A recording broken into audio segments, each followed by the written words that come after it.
창세기서 강해 64번째 시간을 갖도록 하겠습니다. 자, 지난주에 이어 야곱의 아들 유다에 관한 말씀을 함께 보면서 주시는 은혜를 나누고자 합니다. 강아지는 짖어도 열차는 달린다 라는 말이 있습니다. 경부선 열차가 달리는데 옆에서 강아지가 아무리 짖어도 그 열차는 서지 않고 그냥 진행한다는 뜻입니다.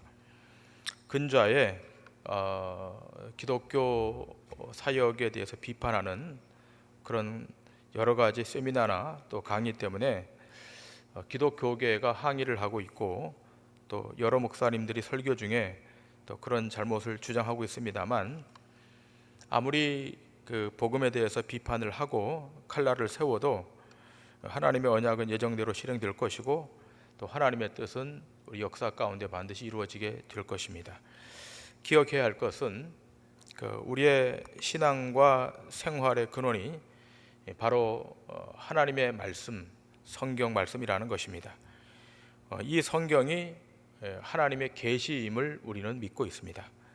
누가 믿으라고 해서 믿는 것이 아닌 것입니다. 믿도록 성령님이 역사하시기 때문에 믿게 되는 것입니다. 믿음이란 그 하나님의 은사이기에 누구나 믿을 수 있는 것이 아닙니다. 은사는 하나님이 주셔야만 받을 수 있는 것입니다. 창세기 1장 1절이 무엇입니까? 태초에 하나님이 천지를 창조하시니라. 여러분, 누가 이 말씀을 믿습니까? 누가 변호한다고 해서 믿을 수 있는 것이 아닙니다. 그리고 누가 이 말씀을 비판한다고 해서 이 말씀이 없어지는 것 또한 아닙니다. 수천 년 동안 이 성경을 없애버리고자 얼마나 많은 노력이 있었습니까? 문서 비평이 일어났을 때 성경이 없어지는 줄 알았습니다. 그러나 아무리 문서 비평이 있고 또 역사 비평을 통해서 성경을 해체시킨다 할지라도, 그러나 성경은 여전히 제 갈 길을 묵묵히 가고 있는 것입니다. 우리가 창세기 1장 1절의 말씀을 믿을진데 성경 66권에 믿기지 않는 말씀이 어디 있겠습니까? 자, 우리가 몇 구절의 말씀 함께 좀 보고자 하는데, 로마서 11장 36절의 말씀입니다. 우리 다 같이 이 말씀을 읽도록 합니다. 시작. 이는 만물이 주에게서 나오고 주로 말미암고 주에게로 돌아감이라. 그에게 영광이 세세 있을지어다. 아멘. 에베소서 1장 10절의 말씀 다 같이 읽겠습니다. 시작. 하늘에 있는 것이나 땅에 있는 것이 다 그리스도 안에서 통일되게 하려 하심이라. 베드로후서 3장 10절부터 13절의 말씀입니다. 다 같이 읽습니다. 시작. 그러나 주의 날이 도둑같이 오리니 그날에는 하늘이 큰 소리로 떠나가고 물줄이 뜨거운 불에 풀어지고 땅과 그 중에 있는 모든 일이 드러나리로다. 이 모든 것이 이렇게 풀어지리니 너희가 어떠한 사람이 되어야 마땅하냐? 거룩한 행실과 경건함으로 하나님의 날이 임하기를 바라보고 간절히 사모하라. 그날에 하늘이 불에 타서 풀어지고 물질이 뜨거운 불에 녹아지려니와 우리는 그의 약속대로 의가 있는 곳인 새 하늘과 새 땅을 바라보도다. 요한계시록 21장 1절과 2절의 말씀 다 같이 읽습니다. 시작. 또 내가 새 하늘과 새 땅을 보니 처음 하늘과 처음 땅이 없어졌고 바다도 다시 있지 않더라. 또 내가 보매 거룩한 성 새 예루살렘이 하나님께로부터 하늘에서 내려오니 그 준비한 것이 신부가 남편을 위하여 단장한 것 같더라. 아멘. 여러분, 이러한 말씀이 다 믿어지십니까? 우리가 믿던 믿지 않던 상관없이 이 말씀대로 되어질 뿐인 것입니다. 이러한 주님의 말씀은 그 스스로의 능력으로 성취되어 가는 것입니다. 말씀이 운동력이 있는 것이며, 비가 와서 땅을 적시고 싹을 틔우고 열매를 내듯이 하나님의 말씀도 그 입에서 나온 말씀이기에 헛되이 돌아가지 아니하고 그 말씀을 다 성취시키는 것입니다. 그러므로 우리는 세상에 돌아가는 일들로 인해서 두려워하지 않아도 됩니다. 세상이 이렇게 되면 내가 어떻게 될까? 이렇게 두려워하지 마시고, 우리가 하나님의 말씀이 어떻게 되어 가는가, 여기에 관심을 갖고 그 하나님의 나라가 이 땅에 다시 옴을 기대하며 살아가는 것이 성도의 자세인 것입니다. 지금까지 그 강의 말씀을 들으면서 여러분이 배운 것이 한 가지 있다면 무엇이겠습니까? 우리가 평소에 생각했던 신앙이라고 하는 것이 얼마나 오류가 많았는가 하는 것이었습니다. 얼마나 하나님에 대해서 오해가 많았는가를 확인하는 것입니다. 앞으로 더 말씀을 들으면서 우리의 신앙을 바로 세워서 하나님이 제시한 그 길을 믿음으로 걸어갈 때 우리 앞에 승리가 찾아오게 될 줄 믿습니다. 자, 오늘은 이 야곱의 예언이 단지 한 늙은이의 유언이 아니라 하나님의 계시가 되는 것인데, 이것이 성경에 기록되어 있기 때문에 그런 것입니다. 그러니까 이 야곱의 이 유언, 이것은 한 노인의 마지막 그 메시지로 우리에게 주어지는 것이 아니라 이것은 하나님의 계시가 되는 것인데, 그 이유는 이것이 성경에 기록되어 있기 때문입니다. 자, 이러한 야곱의 유언 중에서 오늘 그 야곱의 유언 중에서 그 유다의 부분, 넷째 아들 유다의 부분을 확인하면서 어떻게 이 내용이 하나님의 말씀대로 되어가고 있는가를 오늘 성경 말씀을 통해서 확인하기를 원합니다. 여러분, 오늘 본문 8절의 말씀 다 같이 한번 읽도록 하겠습니다. 시작. 유다야, 너는 내 형제의 찬송이 될지라. 내 손이 내 원수의 목을 잡을 것이요 내 아버지의 아들들이 내 앞에서 절하려다. 아멘. 자, 유다라는 이름이 태어날 때 찬송이라고 하는 이름의 뜻으로 지어졌습니다. 유다는 그 레아의 아들 아니겠습니까? 야곱이 라헬을 사랑하고 레아에게 사람을 주지 않자 하나님이 레아를 긍휼히 여기심으로 그 자녀를 주십니다. 그러므로 총이 없는 레아에게 4명의 아들까지 주셨기 때문에 찬송, 여호와 앞에 찬송한다라고 이 이름을 짓는 것입니다. 이 이름의 뜻대로 유다가 그 형제들의 찬송이 되며 또 내 손이 내 원수의 목을 잡을 것이요 내 아비의 아들들이 내 앞에서 절하리라 하는 이 말씀이 나중에 성취됩니다.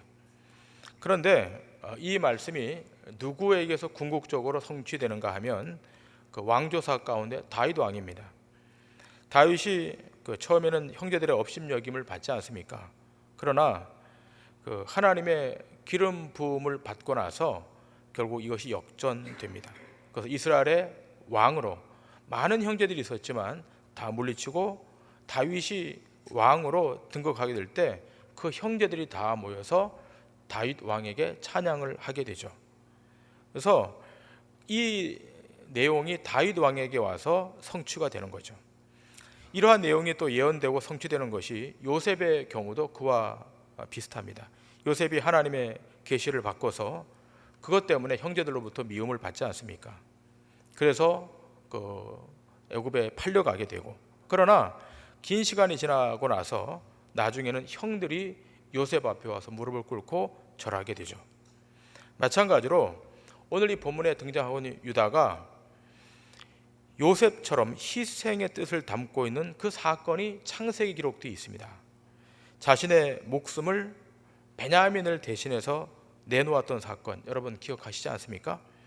그러므로 창세기를 읽을 때 이러한 정신이 누구에게 있는가를 보면서 읽어야 됩니다. 희생당하는 자가 살려내는 것, 이 방식이 언약의 핵심적인 내용입니다.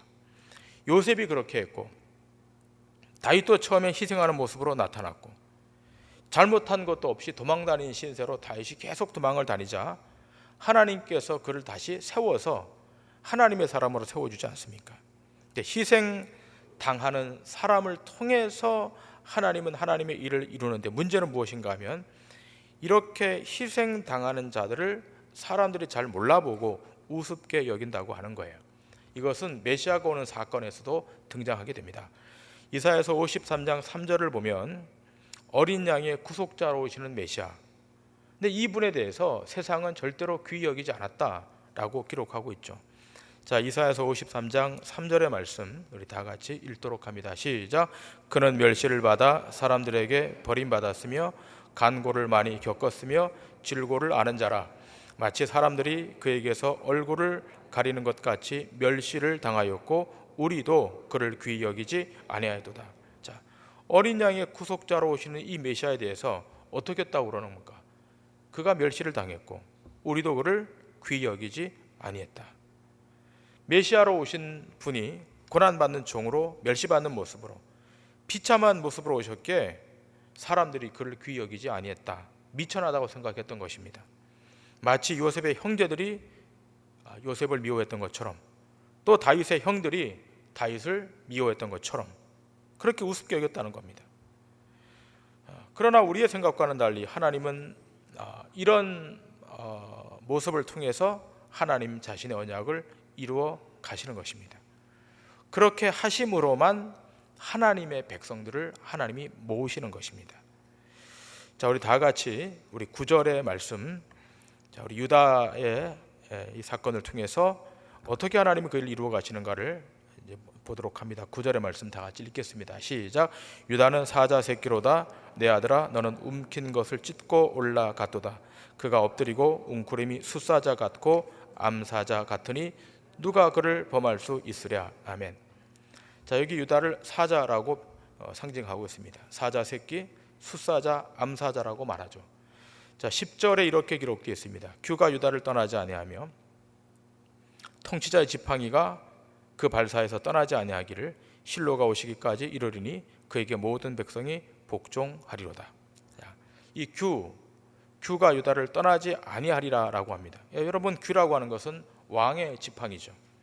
근데 이것이 실로가 오시기까지 떠나지 아니할 것이다.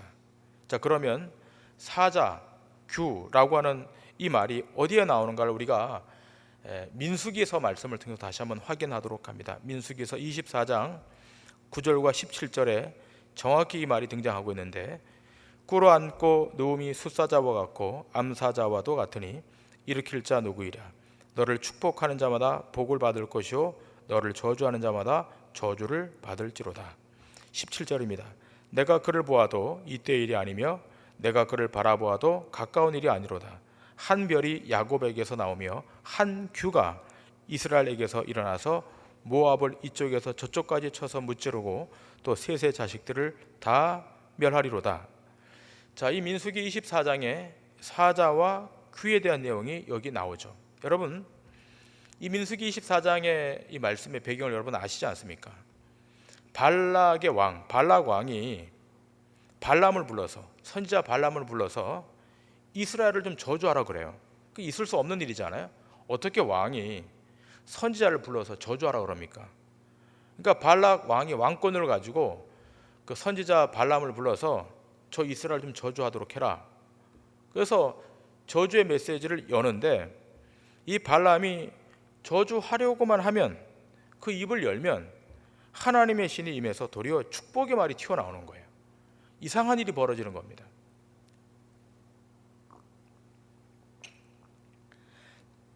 발람의 입에서 하나님의 신의 강권적인 역사의 말이 자꾸 나오는데, 그 말이 바로 이 내용인 거예요. 이스라엘이 사자 같고 거기서 규가 나올 것이다 라고 하는 내용이에요. 사자와 규가 이스라엘을 전체로 말하고 있지만, 오늘 이 본문 17절에 보게 되면 그 규가 한 지파에서 나올 것이다. 한 규가 이스라엘에게서 일어나서. 자, 다시 17절을 좀 띄워주세요. 24장 17절 중간을 보게 되면 한 규가 이스라엘에게서 일어나서 모압을 이쪽에서 저쪽까지. 자, 한 규라고 그랬죠. 이 한 규가 한 지파에서 나오죠. 그럼 어느 지파입니까? 유다 지파를 말하는 거예요. 광야에서 진을 치고 행진할 때 동편 가운데가 유다 지파였어요. 성막 사면으로 세 지파씩 진을 치고 행진할 때도 그렇게 하는데, 그때 어느 지파가 가장 앞서는가 하면 유다 지파가 가장 앞서서 진행해요. 그리고 사사기 1장에서 여호수아가 죽고 나서 가나안을 치러 올라갈 때 하나님께서 어느 지파를 가장 먼저 올라가도록 명령하시는가 하면 유다 지파를 가장 먼저 올라가라고 말씀하십니다. 시편 60편에 오게 되면 시편 60편 7절에 시편 기자는 이렇게 말합니다. 유다는 나의 규라고 말하는데 이렇게 기록되어 있습니다. 길르앗이 내 것이요 므낫세도 내 것이며 에브라임은 내 머리에 투구요 유다는 나의 규이며. 구체적으로 한 지파를 거론해서 나의 규라고 명명하고 있어요. 자, 그러니까 이 규는 12지파 가운데 어느 지파에게만 주어지는 것인가? 어느 지파라고? 유다 지파인 거예요. 그런데 이 규가, 이 왕의 지팡이가 어느 왕에게로 가는가? 다윗 왕에게로 가는 거예요. 그래서 성경 곳곳에 다윗 왕에 대해서 영원하라 영원하라라고 노래하는 거예요.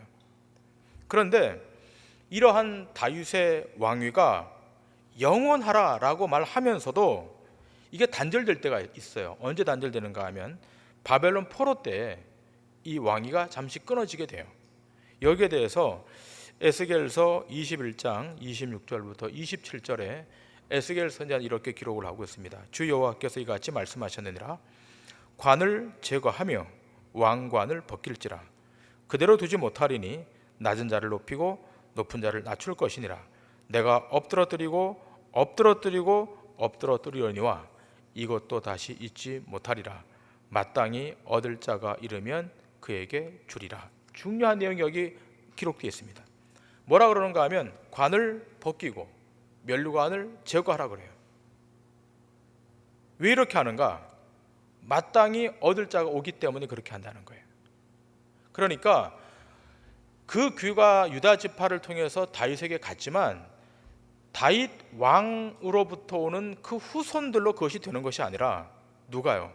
마땅히 얻을 자가 오면 벗긴다는 거예요. 누가 오시기까지? 오늘 본문의 말씀으로 말하면 누가? 실로가 오시기까지. 실로가 누굽니까? 메시아신 예수 그리스도. 그러니까 여러분, 이 사자라고 하는 말, 규라고 하는 이 부분이 다른 곳에서도 나오지만 실로라고 하는 말은 절대로 나오지 않아요. 마땅히 얻을 자가 오면 그것을 얻을 것인데 누구의 것이 모아지는가 하면 실로 예수 그리스도 메시아에게 모아지고 있다고 하는 거예요. 유다의 왕위가 벗겨질 것이지만 그러나 언제까지? 메시아가 오실 때까지. 그러므로 예수 그리스도가 오심으로 이제 영원한 왕위를 그가 이어가시는 거예요. 그러니까 유다 지파는 예수님이 오시기까지 그 이전에 메시아적 사명을 감당하는 겁니다. 제가 지금 말씀하는 이 내용은 신학교에 가면요, 신학교 마지막에 듣는 코스예요. 졸업하기 직전에 듣는 코스. 그러니까 이 중차대한 내용을 여러분이 듣고 있는데 좀 감동하면서 들으셔야 돼요.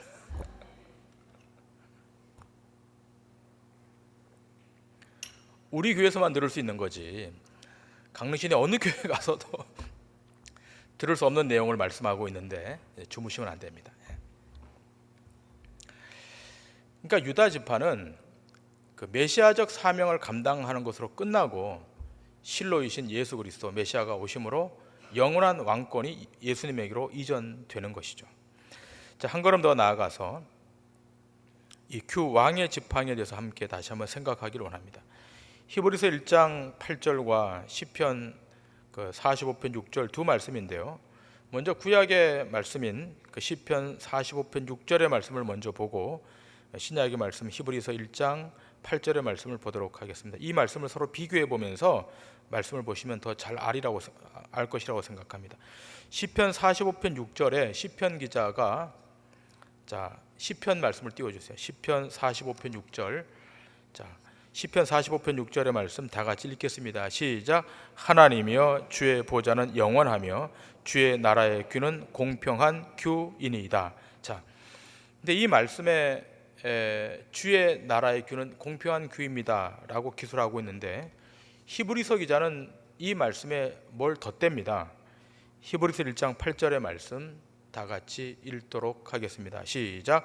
아들에 관하여는 하나님이여 주의 보좌는 영영하며 주의 나라의 규는 공평한 규이니이다.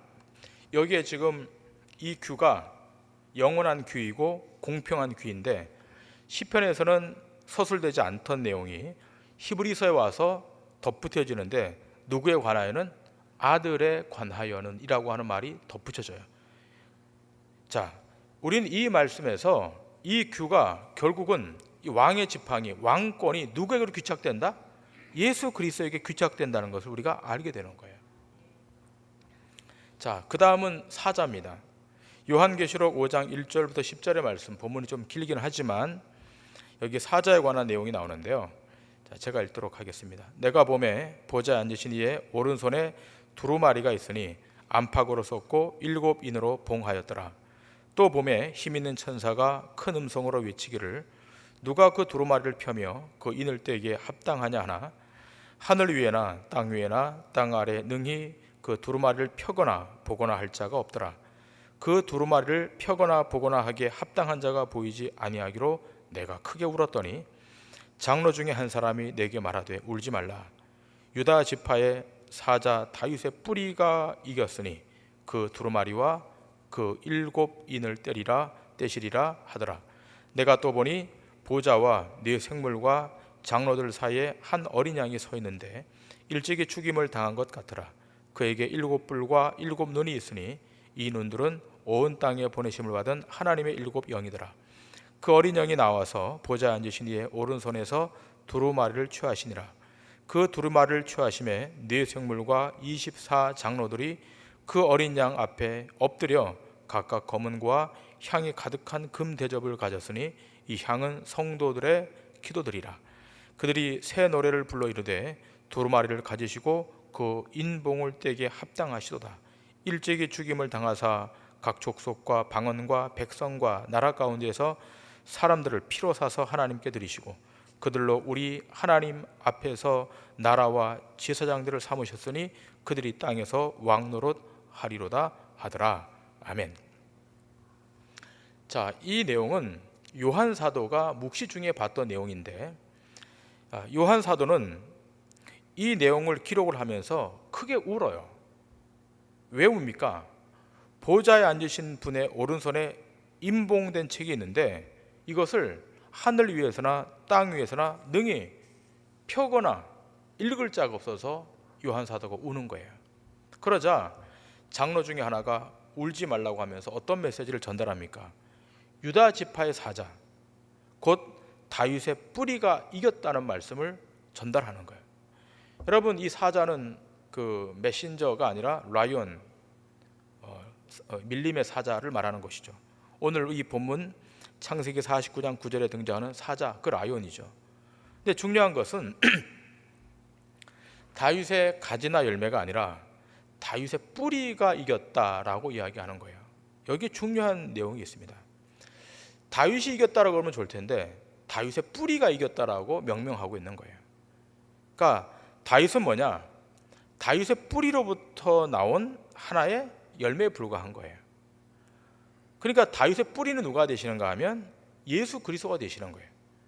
그 다윗의 뿌리로부터 다윗도 나오고 믿음의 조상들도 나오는 거예요. 그러니까 다윗의 뿌리는 누구시다? 예수 그리스도시다. 다윗의 뿌리가 되신 메시아이신 그분이 그 인봉의 책을 열 것이라는 거예요. 이러한 유다 지파의 사자 다윗의 뿌리가 사자 즉 왕인데 어떤 왕인가? 어떤 왕으로 오시는가? 6절에 기록된 바와 같이 일찍 죽임당한 왕으로 오신다는 거예요. 어떤 왕으로요? 일찍 죽임당하신 희생당하신 어린 양으로 우리 앞에 왔는데 그분이 그 책을 떼기에 합당하다는 것입니다. 그러므로 그 책이란 열려질 때마다 하나님의 진노와 심판이 시행된다는 것입니다. 그래서 7인, 7나팔, 7대접이 쏟아지면서 온 세상에 심판을 행하시는데 그 심판주로 오시는 그 메시아는 어떤 메시아인가? 일찍 죽임당한 어린 양으로 오신 메시아. 그러므로 우리가 죽임당한 어린 양 그분을 왕으로 주님으로 모시고 사는 것이 마지막에 오셔서 심판하실 그 심판의 때에 심판을 피할 수 있는 유일한 길임을 우리는 알아야 되는 것입니다. 때문에 예수 믿는 것이 가장 중요한 거예요. 여러분, 예수님은 2000년 전에 한번 오시지 않았습니까? 그 예수님을 초림의 주라고 말합니다. 그러면 다시 오실 재림의 주, 초림의 주님은 우리를 구원하시기 오셨지만 다시 오실 재림의 주는 무엇하러 이 땅에 다시 오시는 겁니까? 심판하러 오시는 거예요. 예수님은 심판의 주로 오실 것인데 이제 어떻게 살아야 될 것인가? 두렵고 떨림으로, 오늘이 나의 종말일 수 있다는 생각으로 경건하게 살아야 된다는 것입니다. 자, 오늘 본문으로 다시 돌아가서 11절과 12절의 말씀을 보도록 하겠습니다. 자, 오늘 본문 11절과 12절의 말씀 다 같이 읽겠습니다. 시작. 그의 나귀를 포도나무에 매며 그의 암나귀의 새끼를 아름다운 포도나무에 맬 것이며 또 그 옷을 포도주에 빨며 그의 복장을 포도즙에 빨리로다. 그의 눈은 포도주로 인하여 붉겠고 그의 이는 우유로 말미암아 희리로다. 아멘. 굉장히 상징적인 내용을 함축하고 있는데 오늘 이 본문에 보니까 나귀를 포도나무에 매며 옷을 포도주에 빤다고 되어 있습니다. 여러분, 옷을 포도주에 빨면 어떻게 됩니까? 붉게 되겠죠. 이것을 다윗이 가나안 지경을 정복하고 나서 그 땅의 소산물의 풍요로움으로 주석가들은 보고 있습니다. 또 뒤에 나오는 포도주로 눈이 붉겠고 그 우유로 이가 희리라고 하는 내용을 보면 그렇습니다. 자, 그런데 구속사적인 입장에서 보게 되면 이것을 넘어섭니다. 여러분 생각해 보세요. 아무리 풍요로워도 그렇지 어떻게 포도주로 옷을 빨 수 있습니까? 아마 포도를 따서 수확해서 발로 밟아서 즙을 짜니까 옷이 붉어졌다 이렇게 볼 수도 있을 것입니다. 근데 여기는 중요한 내용이 이 안에 등장하고 있다는 것을 우리는 기억을 해야 됩니다.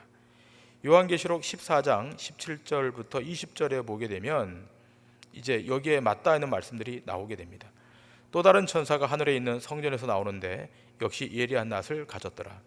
또 불을 다스리는 다른 천사가 제단으로부터 나와 예리한 낫 가진 자를 향하여 큰 음성으로 불러 이르되 내 예리한 낫을 휘둘러 땅에 포도 송이를 거두라. 그 포도가 익었느니라 하더라. 천사가 낫을 땅에 휘둘러 땅에 포도를 거두어 하나님의 진노의 큰 포도주 틀에 던지매 성 밖에서 그 틀이 밟히니 틀에서 피가 나서 말 굴레까지 닿았고 1600 스타디온에 퍼졌더라. 아멘. 천사가 예리한 낫을 들고서 익은 포도를 거두어서 어디에 던집니까? 진노의 포도주 틀에다 던지는 거예요. 그리고서 밟는데 말을 타고 밟았는지 그 틀이 밟히는데 그게 뭐가 됩니까? 피가 되어서 말 굴레까지 닿는 거예요. 뭐가 되는 겁니까? 이 포도즙이 피가 되는 거예요. 여기에 대해서 요한계시록은 이렇게 이야기를 합니다. 요한계시록 19장 11절 이하를 보게 되면 또 내가 하늘이 열린 것을 보니 보라 백마와 그것을 탄 자가 있으니 그 이름은 충신과 진실이라. 그가 공의로 심판하며 싸우더라. 그 눈은 불꽃 같고 그 머리에는 많은 관들이 있고 또 이름 쓴 것 하나가 있으니 자기밖에 아는 자가 없고 또 그가 피 뿌린 옷을 입었는데 그 이름은 하나님의 말씀이라 칭하더라. 하늘에 있는 군대들이 희고 깨끗한 세마포 옷을 입고 백마를 타고 그를 따르더라. 그의 입에서 예리한 검이 나오니 그것으로 만국을 치겠고 친히 그들을 철장으로 다스리며 또 친히 하나님 곧 전능하신 이의 맹렬한 진노의 포도주 틀을 밟겠고 그 옷과 그 다리에 이름을 쓴 것이 있으니 만왕의 왕요 만주의 주라 하였더라. 아멘. 자, 본문 15절에 그의 입에서 예리한 검이 나오고 그것으로 만국을 치는데 그분은 피 뿌린 옷을 입었고 진노의 포도주 틀을 밟는다는 거예요. 그러니 천사가 거두어 진노의 포도주 틀에 던지면 이 백마 타신 분이 밟아버리는 거예요. 그게 묵시적인 내용이고 또 어떻게 이거 사실적으로 생각을 하면 굉장히 무시무시한 장면 아니겠습니까? 근데 중요한 것이 무엇입니까? 이러한 심판을 누구도 막아낼 수 없다는 거예요. 우리가 정말 이러한 심판을 알고 있고 그 심판의 때가 우리 앞에 지금 도래하고 있다는 사실을 우리가 직시한다면 오늘을 어떻게 살아야 할까는 우리가 알게 되는 것입니다. 지금 이 창세기 안에 노아의 사건을 보면 노아가 배를 만들고 있는 곳은 산 위예요. 그러나 산 아래에서는 뭐 하고 있습니까? 먹고 마시고 시집가고 장가가기 바쁜 거예요. 그 누구도 노아에게 관심을 갖고 있지 않습니다. 한 명도 거기에 관심하는 사람이 없어요. 하나님은 지금 더 높이 물로 심판할 준비를 하고 계시는데 사람들이 아무도 모르고 있다고 하는 거예요. 그리고 노아를 정신 나간 사람 보듯 했다고 하는 거예요. 그러나 심판은 예정대로 진행되지 않습니까? 이제 다시 오시는 주님, 재림의 주님은 심판에 주로 오실 거예요. 초림 때와는 상황이 달라요. 초림 때는 예수님이 죽은 자로 자기를 십자가에 매달아서 이 땅의 영혼들을 구원하시러 오셨지만 재림의 때는 다른 거예요.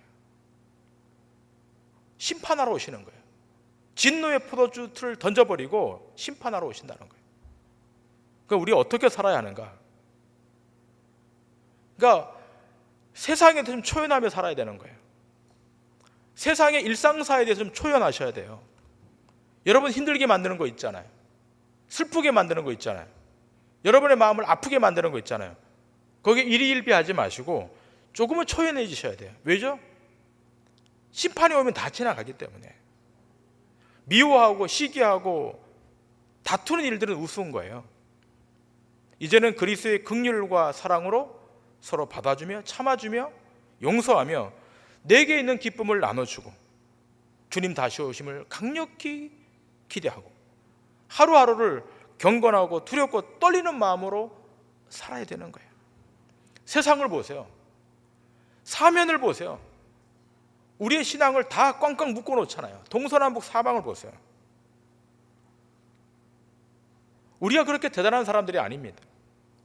다 약하고 보잘것없는 자들입니다. 그러니 더더욱 주님의 도우심을 사모하며 살아야 되는 거예요.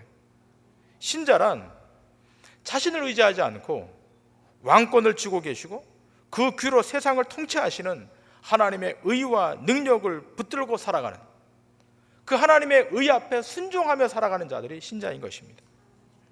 자, 우리 동도중앙교회 성도들이 세상의 일 때문에 이렇게 흔들리고 저렇게 흔들리지 말고 세상의 경향이나 조류에 매몰되거나 함몰되거나 떠내려가지 마시고 신자의 신자됨을 견제하시고 이 세상이 끝나는 날까지 믿음으로 살아 여러분 생애 가운데 주의 영광이 충만해졌으면 좋겠습니다. 네.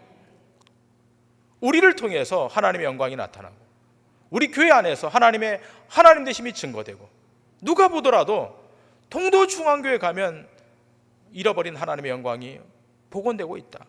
하나님의 영광이 나타나고 있다.